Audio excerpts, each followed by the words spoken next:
Friends இன்றைக்கி 3 வேளையும் சிம்பிளாக என்னென்ன ரெசிபி செஞ்சுருந்தேன் அப்படிங்கிறத பார்க்கலாம். வீடியோ ஸ்கிப் பண்ணாமல் ஃபுல்லாக பாருங்கள். வாங்க வீடியோக்குள்ளே போகலாம்.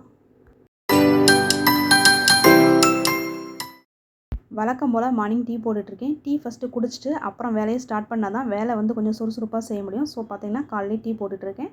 இன்றைக்கி மார்னிங் பார்த்திங்கன்னா பச்சரிசி மாவு ரொட்டி தான் செஞ்சிகிட்ருக்கேன். இது ரொம்ப டேஸ்டியாக இருக்கும். எங்கள் ஊரில் எங்கள் வீட்டில் ரொம்ப ஸ்பெஷல் இது. இதுக்கு பார்த்திங்கன்னா பச்சரிசி நல்லா ஊற வச்சுக்கணும். ஊற வச்சுட்டு ஃபேன் காற்றுல இது நல்லா ஃபில்டர் பண்ணிவிட்டு ஃபேன் காற்றுல நிழல்லே காய வைக்கணும். ரொம்ப காய வைக்கணும் தேவையில்லை. கொஞ்சம் ஈரப்பசையாக தான் இருக்கணும். ஈரப்பசையாக இருக்கும்போதே மிஷினில் கொடுத்து நல்லா திரிச்சு வச்சுக்கிடணும். நெக்ஸ்ட் நம்ம அரைச்ச மாவு கடாயில் மீடியம் ஃப்ளேமில் வச்சு நல்லா வறுக்கணும். கொஞ்சம் கலர் சேஞ்ச் ஆகி வரும்ல, அந்த ஸ்டேஜ் வரைக்கும் நல்லா வறுத்துட்டு நல்லா ஆற வச்சுட்டு ஒரு பாக்ஸில் போட்டு ஸ்டோர் பண்ணி வச்சுக்கோங்க. இந்த மாதிரி வறுத்த பச்சரிசி மாவை நீங்கள் புட்டு, இடியாப்பம், அப்புறம் ரொட்டி இந்த மாதிரி செஞ்சுக்கிடலாம். எப்போ வேணாலும் ஸ்டோர் பண்ணி வச்சுக்கோங்க. நெக்ஸ்ட்டு பார்த்திங்கன்னா இது பால் கொழுக்கட்டையும் இதில் செய்யலாம். இந்த ரொட்டி செய்கிறதுக்கு பார்த்திங்கன்னா 1.5 கப் அளவுக்கு நீங்கள் மாவு எடுத்துக்கோங்க.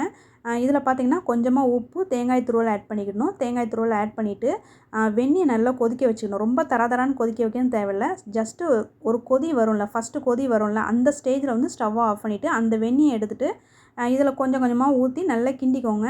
நம்ம தோசை கரண்டி வச்சுருப்போம், தோசை கரண்டியோட விளிம்பை வச்சு நல்லா கிண்டி கொடுங்க. கொஞ்சம் கொஞ்சமாக வெந்நி விட்டு நல்லா கிண்டி கொடுங்க. நல்லா கெட்டியாக வந்த பிறகு நல்லா மாவு நல்லா வெந்து வரும். நல்லா கெட்டியாக வந்த பிறகு கொஞ்சம் ரொம்ப சூடாக இருக்கும்போது உருட்ட முடியாது. கொஞ்சம் ஒரு பாதி ஸ்டேஜ் கொஞ்சம் ஆறின பிறகு நீங்கள் உருட்டி இந்த மாதிரி ரொட்டி செஞ்சுக்கிடலாம். இதுக்கு சைடிஷ் பார்த்திங்கன்னா நம்ம சட்னி செய்வோம், அதாவது துவையல் செய்வோம். துவையலுக்கு நம்ம பச்சை மிளகாய் சேர்த்து பூண்டு சேர்த்து செய்வோம். இதே மெத்தட் தான். பட் பச்சை மிளகாய் நீங்கள் சேர்க்காதீங்க, மற்ற எல்லாமே சேர்த்துக்கோங்க. பச்சை மிளகாய் சேர்க்காமல் நீங்கள் காஞ்ச மிளகாய் சேர்த்து அரைச்சிக்கோங்க. ப்ளஸ் பார்த்திங்கன்னா கொஞ்சம் சின்ன வெங்காயம் சேர்த்து அரைச்சிங்க அப்படின்னா ரொம்ப டேஸ்டியாக இருக்கும். ட்ரை பண்ணி பாருங்கள் ஃப்ரெண்ட்ஸ். நெக்ஸ்ட்டு மதியம் லஞ்சுக்கு பார்த்திங்கன்னா பிரிஞ்சி சாதம் தான் செஞ்சுக்கிட்டு இருக்கேன். இதுக்கு சைடிஷ் பார்த்திங்கன்னா காலிஃப்ளவர் பக்கோடா செய்ய போகிறேன். பிரிஞ்சி சாதத்துக்கும் காலிஃப்ளவர் பக்கோடாவுக்கும் ரொம்ப டேஸ்டியாக இருக்கும். இதில் பார்த்திங்கன்னா தண்ணி நல்லா சூடு பண்ணிவிட்டு இதில் கொஞ்சமாக உப்பும் மஞ்சத்தூளும் சேர்த்து நல்லா மிக்ஸ் பண்ணிவிட்டு அப்புறம் நம்ம கட் பண்ணி வச்சுருந்த காலிஃப்ளவரை இதோட ஆட் பண்ணிக்கோங்க. நான் பார்த்திங்கன்னா மீடியம் சைஸில் உள்ள காலிஃப்ளவர் தான் எடுத்து வச்சுருந்தேன். இந்த வெந்நிக்குள்ளே காலிஃப்ளவர் சேர்த்துட்டு ஒரு 5 நிமிஷம் வச்சுட்டு அப்புறம் ஃபில்டர் பண்ணிக்கலாம். நல்லா வாஷ் பண்ணி எடுத்துக்கோங்க. பிரிஞ்சி சாதத்துக்கு பார்த்திங்கன்னா வழக்கமாக போடுற மாதிரி கேரட், அப்புறம் பீன்ஸு, அப்புறம் பச்சை மிளகாய் இதுதான் சேர்த்துருக்கேன். சிம்பிளாக தான் சேர்த்துருக்கேன். அப்புறம் பார்த்திங்கன்னா இதில் வேறு எந்த ஒரு காய்கறியும் சேர்க்கல. கேரட்டு, பீன்ஸு, பச்சை மிளகாய் இதுதான் ஆட் பண்ணியிருக்கேன். கரம் மசாலா, இஞ்சி பூண்டு பேஸ்ட்டு எல்லாமே சேர்த்துட்டு தயிர் சேர்த்துட்டு நல்லா வதக்கிட்டு இருக்கேன். இதில் பார்த்திங்கன்னா தேவையான அளவுக்கு தண்ணி 1க்கு 1.5 கப் அளவுக்கு தண்ணி சேர்த்துட்டு நான் இன்றைக்கி தம் போட போகிறதில்ல, விசில் வச்சு எடுத்துக்கிட போகிறேன். அதுக்கு முன்னாடி பாஸ்மதி அரிசியை நல்லா ஊற வச்சு எடுத்து வச்சுக்கோங்க. தேவையான அளவுக்கு உப்பும் சேர்த்துட்டு நல்லா கொதிக்க விட்டுடலாம். கொதித்ததுக்கு பிறகு நம்ம அரிசி ஆட் பண்ணிடலாம். எங்கள் வீட்டில் பார்த்திங்கன்னா பிரிஞ்சி சாதம் தான் அடிக்கடி இருக்கும். என் பிள்ளைங்க அடிக்கடி பிரிஞ்சி சாதம் தான் செஞ்சு கேட்பாங்க. அதனால் எங்கள் வீட்டில் அடிக்கடி நான் பிரிஞ்சி சாதம் செஞ்சுருவேன். ஸோ பார்த்திங்கன்னா பிரிஞ்சி சாதம் எப்போவுமே எங்கள் வீட்டில் 4 பேருக்கு தான் செய்யணும்.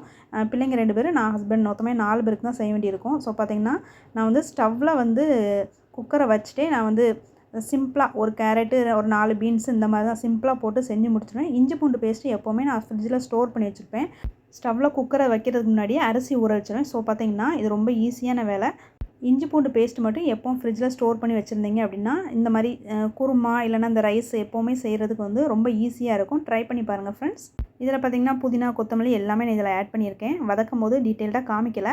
ஸோ பார்த்திங்கன்னா இதில் கொஞ்சமாக லெமன் ஒரு 2 ட்ராப்ஸ் பிழிஞ்சு விட்டுக்கோங்க. லெமன் ஜாஸ்தியாக சேர்த்துடக்கூடாது. இப்போ குக்கரில் விசில் வச்சிடலாம். இந்த குக்கரில் நான் ஒரு விசில் தான் வச்சுக்கிடுவேன். பெரிய குக்கரில் இருந்தால் நான் 2 விசில் வச்சுக்கிடுவேன், இல்லைனா தம் போட்டு வச்சுக்கிடுவேன். எனக்கு இதில் கரெக்டாக இருக்கும். நெக்ஸ்ட்டு பார்த்திங்கன்னா காலிஃப்ளவர் பக்கோடா செய்கிறதுக்கு கொஞ்சமாக ஒரு 2.5 டீஸ்பூன் அளவுக்கு கடலை மாவு சேர்த்துருக்கேன். 2.5 டீஸ்பூன் அளவுக்கு கார்ன்ஃப்ளவர் சேர்த்துருக்கேன்.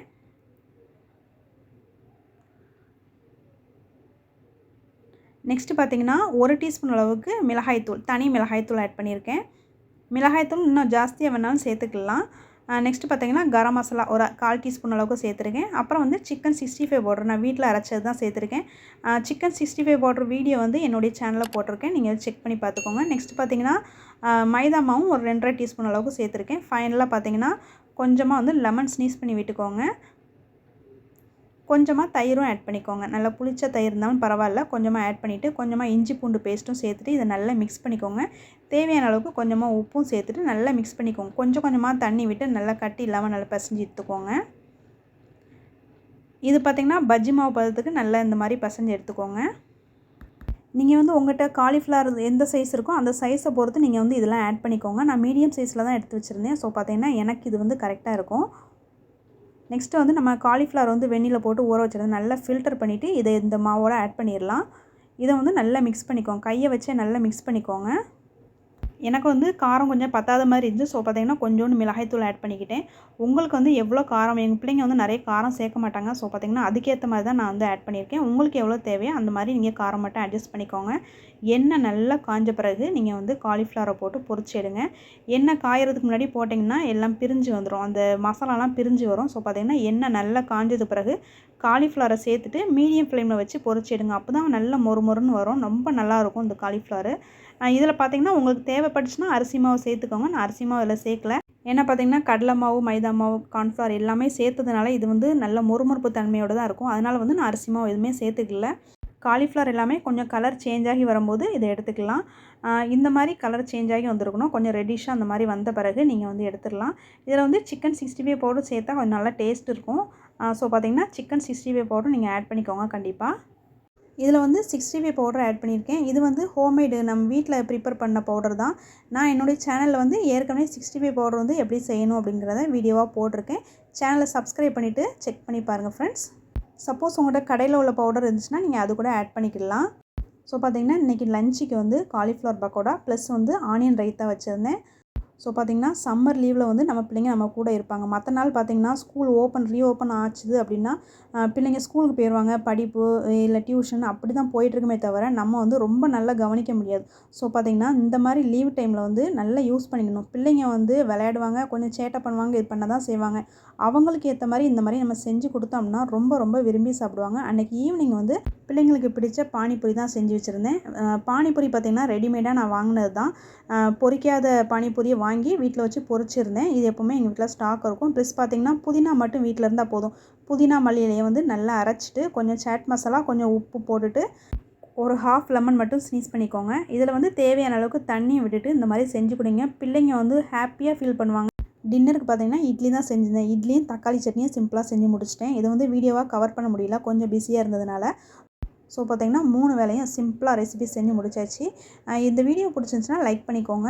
மறக்காமல் என்னுடைய சேனலை நீங்கள் ஃபர்ஸ்ட் டைம் பார்த்துட்டிங்கன்னா சப்ஸ்கிரைப் பண்ணிவிட்டு பாருங்கள் ஃப்ரெண்ட்ஸ். நான் மறுபடியும் வேறு ஒரு ரெசிபியில் மீட் பண்ணுறேன். இது வரைக்கும் நீங்கள் வீடியோ வாட்ச் பண்ணதுக்கு தேங்க்யூ.